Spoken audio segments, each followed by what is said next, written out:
नमस्कार दोस्तों, एक बार फिर से आप सभी का मैं बहुत बहुत स्वागत करता हूं। दोस्तों, लगातार पार्टियों के द्वारा अपने अपने तरीके से सीटों को लेकर आकलन किया जा रहा है। अखिलेश यादव का एक बयान आया जिसमें उन्होंने कहा कि इस बार इंडिया गठबंधन यूपी में 79 सीटें जीत रहा है। तो पत्रकारों ने पूछा, भाई एक सीट कौन सी है, कहाँ पर नहीं जीत रहा है इंडिया गठबंधन? तो उन्होंने कहा क्योटो। क्योटो मतलब काशी, काशी मतलब वाराणसी कि 80 लोकसभाओं में एक सीट पर लड़ाई है, वरना पूरी सीटें इंडिया गठबंधन जीत रहा है। अब दोस्तों, देखा जा रहा है कि यहाँ पर हंसी मजाक हो रहा है। गंभीर से गंभीर बातों पर, मुद्दों पर अखिलेश यादव मजाक कर रहे हैं, जबकि ये चुनाव बहुत गंभीर चुनाव है। दोस्तों, कुछ लोग ये कह रहे हैं कि अखिलेश यादव 2027 की तैयारी कर रहे हैं। उन्हें 2024 लोकसभा चुनाव से उतना सरोकार नहीं है जितना होना चाहिए। अब लोग ये दावा कर रहे हैं, लोग इस पर डिबेट कर रहे हैं। दोस्तों, बड़ा सवाल है मायावती जी को लेकर कि मायावती जी इस बार उत्तर प्रदेश में कौन कौन सी सीटें हैं जहां वो जीत सकती हैं। दोस्तों, यहां मैं जीत सकती हैं शब्द का इस्तेमाल इसलिए कर रहा हूं क्योंकि ये एक आकलन है, ये एक विश्लेषण है, ये एक सर्वे है। दोस्तों, बहुत सारे लोग ये सवाल पूछ रहे हैं कि मायावती जी कौन कौन सी सीट पर भारी हैं, कहां पर हाथी की चाल मस्त है, कहां हाथी थोड़ा पस्त है। तो दोस्तों, आज हम आपको बताने वाले हैं उत्तर प्रदेश की 80 लोकसभा सीटों में बसपा किन किन सीटों पर मजबूत है, कहां टक्कर दे रही है, कहां पर जीत सकती है। आज दोस्तों इस वीडियो में हम विस्तार से बातचीत करने वाले हैं। तो दोस्तों, आप सभी से खास तौर से अपील करना चाहता हूं कि बिना पूरा वीडियो देखे आप लोग कमेंट मत करिएगा। दोस्तों, एक चीज़ और, जो लोग मायावती जी को हल्के में ले रहे हैं वो भूल कर रहे हैं। सबसे ज़्यादा मजबूती से बसपा ने अगर चुनाव लड़ा है तो वो 2024 का चुनाव है, और किसी के पास अपना अगर जनाधार है, वोट बैंक है, तो वो है मायावती जी। तो चलिए दोस्तों, बिना देर के शुरू करते हैं। सबसे पहले बात करेंगे सहारनपुर की। ये पश्चिमी उत्तर प्रदेश का एक इलाका है। यहाँ पर दोस्तों बसपा के प्रत्याशी ने बहुत शिद्दत से चुनाव लड़ा है और बसपा ये सीट जीत सकती है। दोस्तों, जो सीटें बसपा जीत सकती है मैं उस पर बात करूंगा। कैराना पर टक्कर है, पीलीभीत पर टक्कर है, रामपुर सीट भी बसपा के खाते में दोस्तों जा सकती है। मुजफ्फरनगर की बात करें तो मुजफ्फरनगर पर बसपा कड़ी टक्कर दे रही है। नगीना में बसपा कड़ी टक्कर दे रही है। दोस्तों, बिजनौर की बात करें तो बिजनौर में विजेंद्र सिंह ये चुनाव जीत सकते हैं। बहुत तगड़ी फाइट कर रहे हैं विजेंद्र सिंह। हालांकि इनकी किस्मत ईवीएम में कैद है। जब ईवीएम खुलेगा 4 जून को तो आपको पता चल जाएगा। बिजनौर में बसपा जीत सकती है। दोस्तों, अमरोहा में भी बसपा ये सीट निकाल सकती है। मेरठ की बात करें तो मेरठ में उतना ज़्यादा प्रभाव बसपा का नहीं रहा।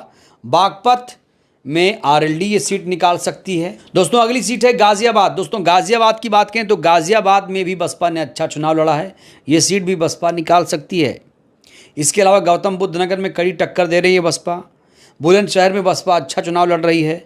अलीगढ़ में भी बसपा अच्छा चुनाव लड़ रही है। मथुरा में भी दोस्तों बसपा ठीक ठाक चुनाव लड़ रही है। दोस्तों, ये वीडियो बसपा के ऊपर है, इसलिए मैं बसपा की बात कर रहा हूँ। बाकी आप लोग समझ जाइएगा कि टक्कर मतलब कौन जीतेगा कौन हारेगा, वो आप लोग आकलन कर लीजिएगा। संभल की बात करें तो संभल में बसपा तीसरे नंबर पर आ सकती है। हाथरस में बसपा ये सीट निकाल सकती है। आगरा सीट भी बसपा निकाल सकती है। फतेहपुर सीकरी, फिरोजाबाद, मैनपुरी ये इंडिया गठबंधन में खाते में जा सकता है। दोस्तों, एटा सीट पर बसपा ने अच्छा चुनाव लड़ा है, बसपा ये सीट निकाल सकती है। और आंवला सीट है, आंवला पर भी बसपा ने अच्छा प्रदर्शन किया है, आंवला सीट भी बसपा के खाते में जा सकती है। शाहजहांपुर सीट भी बसपा के खाते में दोस्तों जाती हुई दिखाई दे रही है। लखीमपुर खीरी में इंडिया गठबंधन मजबूत है। धौरहरा की बात करें तो धौरहरा में भी बसपा ने अच्छा चुनाव लड़ा है। सीतापुर सीट पर भी बसपा ने अच्छा चुनाव लड़ा है। हरदोई सीट भी बसपा के खाते में दोस्तों जा सकती है। मिश्रिख बीजेपी के खाते में जा सकती है। उन्नाव में इंडिया गठबंधन जीत सकता है। दोस्तों, अगली सीट है इटावा। दोस्तों, इटावा में भी बसपा अच्छा प्रदर्शन करती हुई नजर आ रही है। सारिका सिंह बघेल ये सीट निकाल सकती हैं। फर्रुखाबाद में टक्कर है। कन्नौज में अखिलेश जीत सकते हैं, कानपुर में टक्कर है, अकबरपुर में बसपा टक्कर दे रही है, ये सीट भी निकाल सकती है, बहराइच भी बसपा कड़ी टक्कर दे रही है, मोहनलालगंज दोस्तों बसपा टक्कर दे रही है, लखनऊ में मुकाबला उतना रोचक नहीं है, रायबरेली में मुकाबला रोचक नहीं है, अमेठी में मामला उतना रोचक नहीं है, जालौन सीट पर बल्ले बल्ले बसपा की हो सकती है, झांसी में भी बसपा अच्छा चुनाव लड़ रही है। दोस्तों हमीरपुर की बात करें तो हमीरपुर में बसपा का उतना ज़्यादा कुछ है नहीं। बांदा की बात करें तो बांदा में मयंक द्विवेदी ने अच्छा चुनाव लड़ा है, ये सीट भी बसपा जीत सकती है। कौशाम्बी सीट भी बसपा दोस्तों निकाल सकती है। बाराबंकी की बात करें तो बाराबंकी सीट पर भी बसपा अच्छा प्रदर्शन करती हुई नज़र आ रही है। इसके अलावा फैज़ाबाद, कैसरगंज, गोंडा, यहाँ पर दोस्तों कड़ी टक्कर देखी जा रही है। सुल्तानपुर की बात करेंगे दोस्तों, सुल्तानपुर की बात करें तो इस बार यहाँ पर त्रिकोणीय मुकाबला है, बसपा ने अच्छा चुनाव यहाँ पर भी लड़ा है। प्रतापगढ़ में, फूलपुर में, इलाहाबाद में एक तरह का प्रदर्शन बसपा करती हुई नज़र आ रही है, यहाँ पर कह नहीं सकते। अंबेडकर नगर की बात करें तो अंबेडकर नगर सीट पर भी बसपा ने अच्छा प्रदर्शन कर दिया है, पिछली बार ये सीट जीती थी, इस बार भी दोस्तों संभावना बन रही है। श्रावस्ती में कुछ कह नहीं सकते, डुमरियागंज में दोस्तों कुछ कह नहीं सकते, बस्ती में भी उतना ज़्यादा प्रभाव नहीं रहा बसपा का।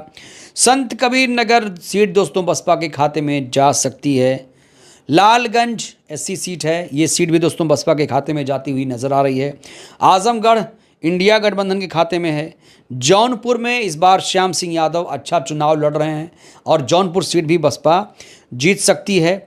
मछली शहर में बसपा ने अच्छा प्रदर्शन किया है, कृपा शंकर सरोज ने अच्छा चुनाव लड़ा है। भदोही में उतना कुछ बसपा का रहा नहीं। दोस्तों अगली सीट है महाराजगंज। दोस्तों महाराजगंज में इस बार मुकाबला काफ़ी रोचक होने जा रहा है, बसपा वैसे यहाँ पर तीसरे नंबर पर आ सकती है।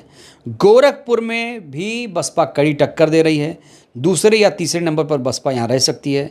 कुशीनगर में दोस्तों बसपा अच्छा चुनाव लड़ रही है, वैसे कुशीनगर में अगर मैं कहूँ तो स्वामी प्रसाद मौर्य भी यहाँ से ताल ठोक रहे हैं और हालांकि उनका यहाँ ज़्यादा प्रभाव रहा नहीं, पटरौना से विधायक हुआ करते थे बसपा के।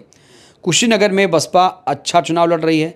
देवरिया सीट पर दोस्तों बसपा अच्छा चुनाव लड़ रही है, देवरिया सीट भी बसपा निकाल सकती है। बांसगांव सीट भी दोस्तों बसपा निकाल सकती है। बसपा के जो राम समुझ हैं, सूझबूझ के साथ उन्होंने चुनाव लड़ा है, बांसगांव में कड़ी टक्कर दे रही है बसपा। घोसी में दोस्तों बहुत दिलचस्प मुकाबला हो गया है, घोसी में बालकृष्ण चौहान ये सीट निकालते हुए नज़र आ रहे हैं। सलेमपुर में बसपा दूसरे या तीसरे स्थान पर रहेगी। बलिया में ललन सिंह यादव की बल्ले बल्ले हो सकती है। गाज़ीपुर में दोस्तों अफजाल अंसारी चुनाव जीत सकते हैं, उनकी टक्कर तो यहाँ पर उमेश कुमार सिंह से है। बीएसपी के उमेश कुमार सिंह से अफजाल अंसारी की टक्कर है, लेकिन अफजाल अंसारी गाज़ीपुर सीट दोस्तों जीतते हुए नज़र आ रहे हैं। दोस्तों अगली सीट है चंदौली। दोस्तों चंदौली की बात करें तो चंदौली में सत्येंद्र कुमार, महेंद्र पांडे, वीरेंद्र सिंह, इनके बीच दोस्तों मुकाबला टक्कर का लग रहा है और चंदौली में त्रिकोणीय मुकाबला होने की संभावना जताई जा रही है। दोस्तों अगली सीट है वाराणसी।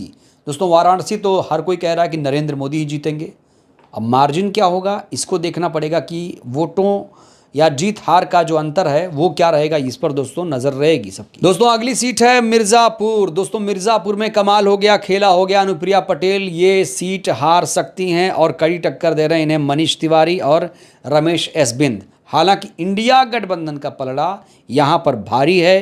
रॉबर्ट्सगंज की बात करें दोस्तों, रॉबर्ट्सगंज में बसपा यहाँ पर बहुत टक्कर दे रही है, बसपा के प्रत्याशी बहुत अच्छे तरीके से प्रचार में लगे हैं। धनेश्वर गौतम यहाँ से दोस्तों चुनाव लड़ रहे हैं और धनेश्वर गौतम कोई शक नहीं कि वो चुनाव यहाँ से ना जीतें, क्योंकि बहुत अच्छे तरीके से चुनाव लड़ा जा रहा है। धनेश्वर गौतम रॉबर्ट्सगंज में दोस्तों इस बार अच्छा प्रदर्शन करते हुए नजर आ रहे हैं। दोस्तों मैं आपको याद दिला दूँ कि मायावती जी ने ये चुनाव जो लड़ा है बहुत ही शिद्दत से लड़ा है। उनके भतीजे आकाश आनंद ने भी दोस्तों रैली की थी जमकर, उसका भी फ़ायदा मिलेगा।